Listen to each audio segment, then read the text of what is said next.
Marshall team, Marshall Colbert, King's Promotion, and PBC coming together and putting me in for this fight against Joey Spencer. A great opportunity, big opportunity for me. And Saturday comes, we're going to pull that upset. It's soon in, 8 o'clock. Thank you very much. Thank you very much to Erik Spring, ladies and gentlemen. Round of applause for Erik Spring. Now let's meet his opponent. He had a very solid and a sensational 2019 and now begins 2020, most recently having halted Travis Gambardella back in September on FS1. In June, he stopped and he defeated Akeem Black, a 4-fight 2019 for Joey Spencer from Linden, Michigan. It's no secret that this man was one of the most highly touted young amateurs in the sport, but rather than try to prepare himself for the Olympics in 2020, or here in 2020, out in Tokyo, he decided to turn pro, and I think it is paying dividends as he now looks to crack the double-digit win mark. I know his family, his father is a devout trainer and loves his son. It's a wonderful tandem, his entire team. It's a family affair when you see the Spencers. They're very genuine, they're Midwest people, but their son, Joey Spencer, can fight like nobody's business, and he isn't even 20 years of age. Ladies and gentlemen, please welcome the 2019 Prospect of the Year according to Premier Boxing Champions. Ladies and gentlemen, here is the fast-rising Joey Spencer. How's it going, everybody? I'm super excited to be here. I'm happy to be fighting on Jrock's card and be on the card with so many great fighters. 2019 was a great year. I'm looking forward to getting my 10th win. 2020 is going to be even better.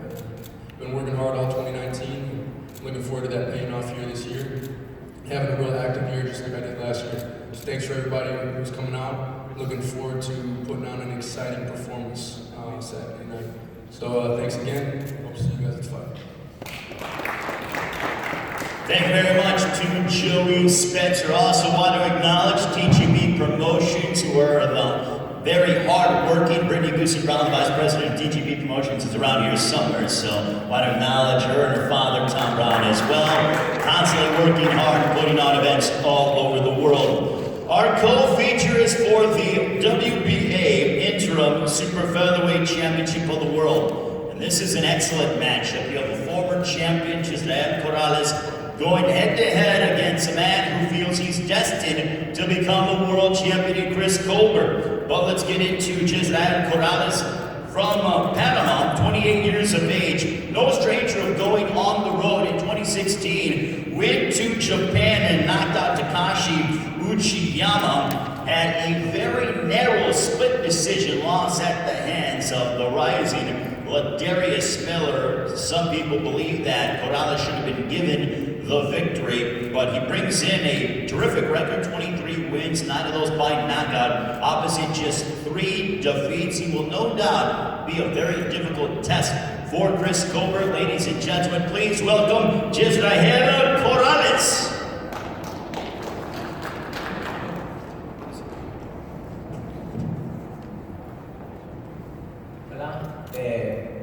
Antes que nada, primero le quiero dar gracias a Dios primeramente por tenerme con vida y salud y con bastante ánimo para esta pelea. Nada, me siento muy contento de estar aquí nuevamente en Estados Unidos, a volver a pelear y nada, me siento motivado, con ganas de seguir adelante, con ganas de coronarme nuevamente campeón. Y nada, hemos hecho un buen campamento de boxeo.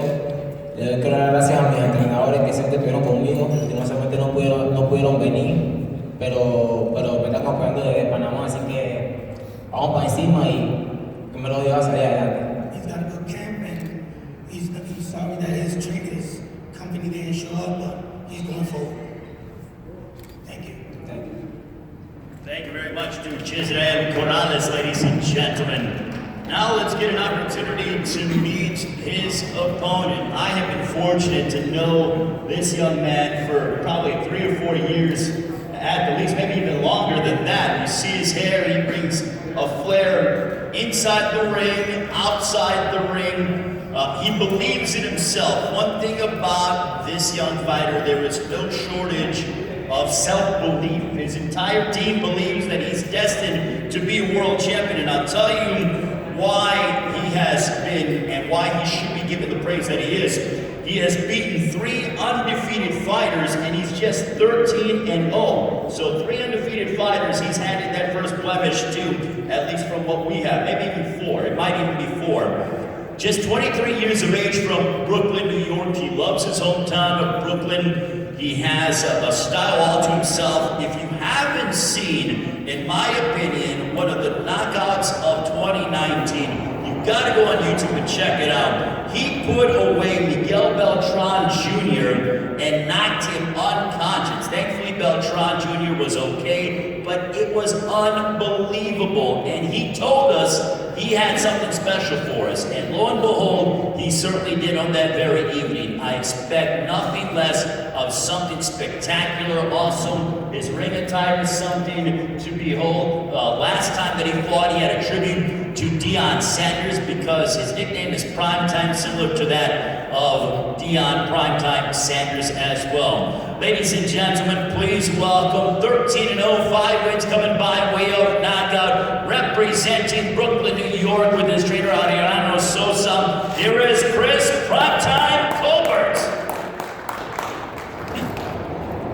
First of all, I'd like to thank God, thank my team, Al Heyman, my dad, Sosa, the rest of my team. I work hard. This is just gonna be another day. I tell everybody all the time, I'm one of the baddest young fighters out here, and I'm gonna show that come Saturday night. This guy had a world championship before. He's not about to get it back fighting me, and I promise you that. I'm sending him back to Panama empty-handed. Saturday, I know I'm gonna bring the style, the flair, everything is gonna be there, and I'm gonna put on a dominant performance. And I will be the WBA Interim World Champion. Thank you.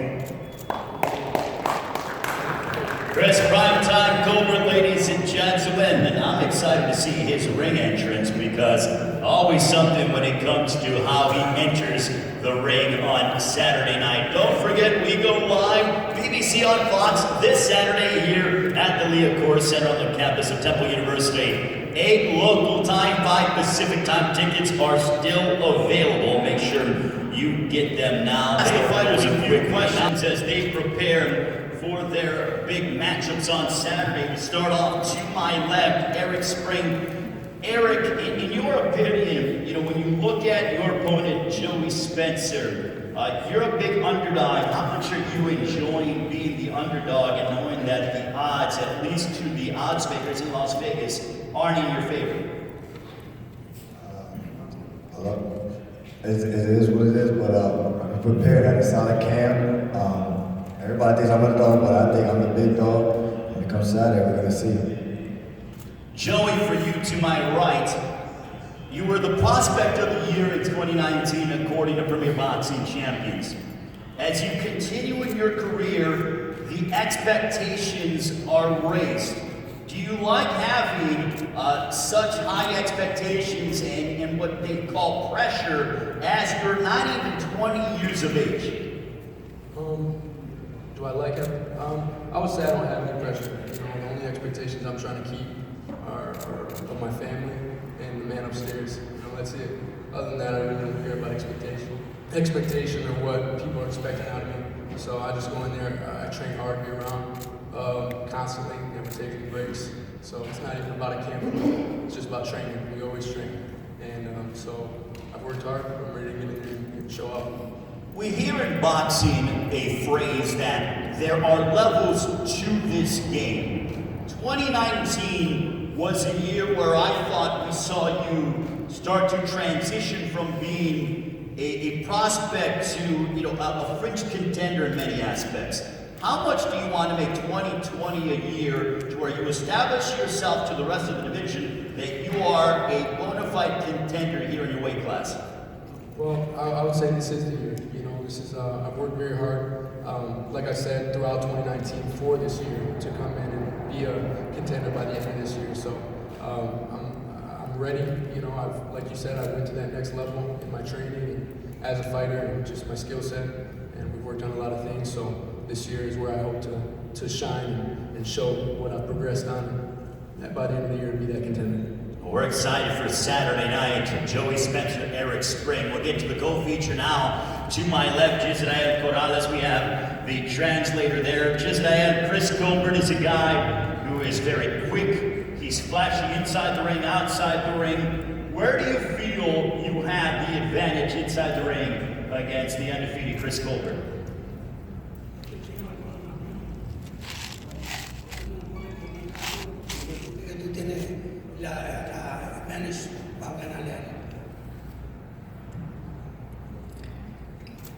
Creo que tengo todas las referencias necesarias para pelear con Colbert. He said he has all the equipment to fight and beat him. All right, thank you very much to Jezreel Corrales. We'll get to Chris Colbert now to my right. Chris, always no shortage of words when it comes to you.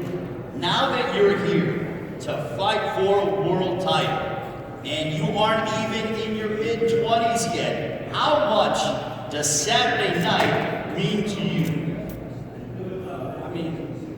Saturday night, like I said, is just another day. I gotta go in there and do what I gotta do regardless. Belt on the line or no belt on the line, I got a job to do, and that's to get the win. And to be honest, I don't feel there's nothing he can bring to the table that can stop me. Like you said, I bring the speed, I bring the power now. As y'all see, the power stepping in. I'm smart. Like there's nothing that he can do that's gonna be able to stop me come Saturday night. We all knew that you were quick and fast and had this tremendous boxing skill, pure boxing skill. But now your power is starting to resonate when it comes to knockouts and things along those lines. Where do you feel that change has happened, or is it just a natural evolution in your progression as a fighter? To be honest, I feel like before I was just more about punching and moving. I was punching and moving at the same time. I always feel like I had some type of power, not that one punch knockout power, but I had some type of power due to previous sparring. But it was before I was punching and moving at the same time. Now I'm sitting there and saving my punches a little bit more to try to make sure these guys respect me, because they feel like I don't have no power. So I gotta go in there and show them what I got. You love the limelight. I love it. Well, tell us about fighting on network television in front of millions of people before a place that's going to be packed. Obviously, you guys are going to set the table for the main event when this place is rocking on Saturday night here at the Liacouras Center. To be honest, like you said, I love the lights. I love the lights. I used to play football before boxing, and I always wanted to get a star. You see the names that I picked: Primetime, B-Hop. Those are stars. And Primetime I'm gonna go out there and show up to the world why I call myself Primetime on Saturday. I'm looking to steal the show. I know the main event gonna put on a hell of a fight, but I'm looking to steal the show, and that's what I'm gonna do come Saturday night. Look forward to your matchup, Chris Colbert, ladies and gentlemen.